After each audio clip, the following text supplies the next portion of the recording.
آج کے موضوع پہ جانے سے پہلے میں بڑھوں گا مفتی حنیف قریشی صاحب کی طرف، جہاں وہ موجود ہیں انبیاء کے بول کے ساتھ۔ تو آئیے چل کے دیکھتے ہیں انبیاء کے بول۔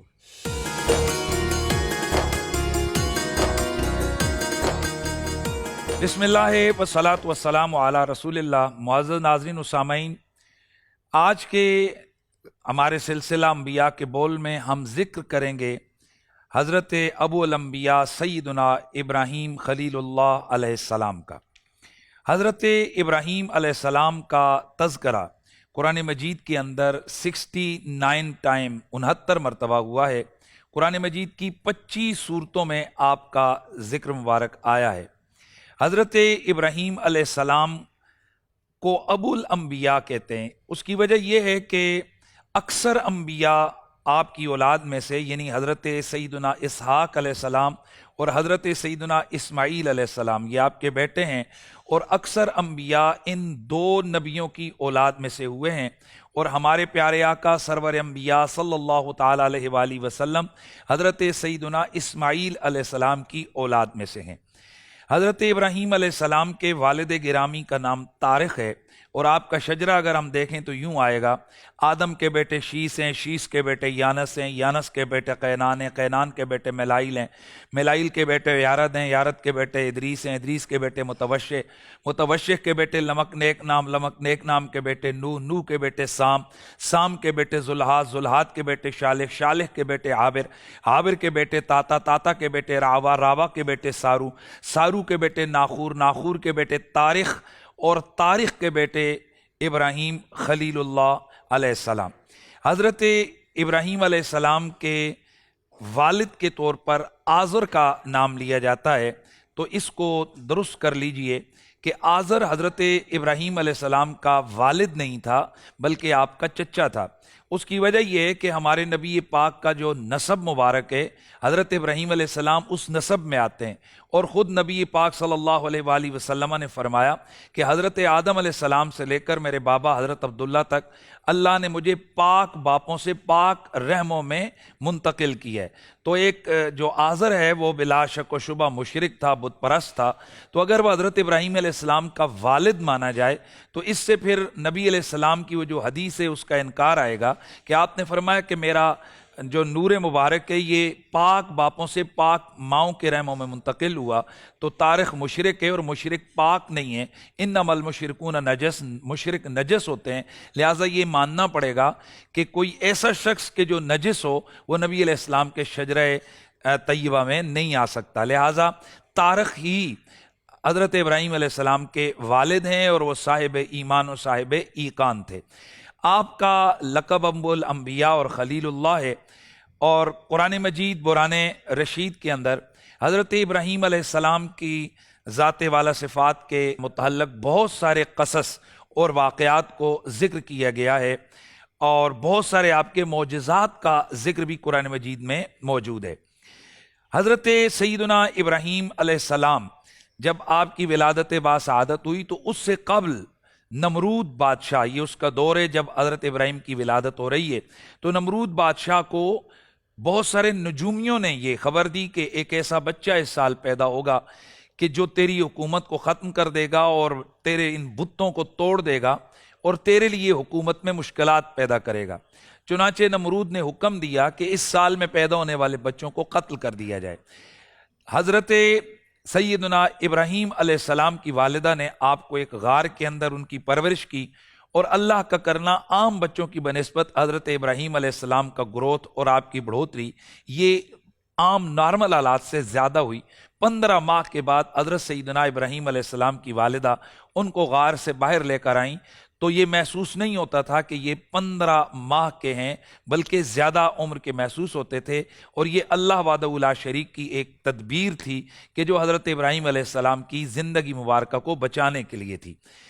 حضرت ابراہیم علیہ السلام کی آنکھ جس دور میں کھلی وہ دور کفر کا، شرک کا عام تھا، عام طور پر بت پرستی ہو رہی تھی، حتیٰ کہ آپ کا چچا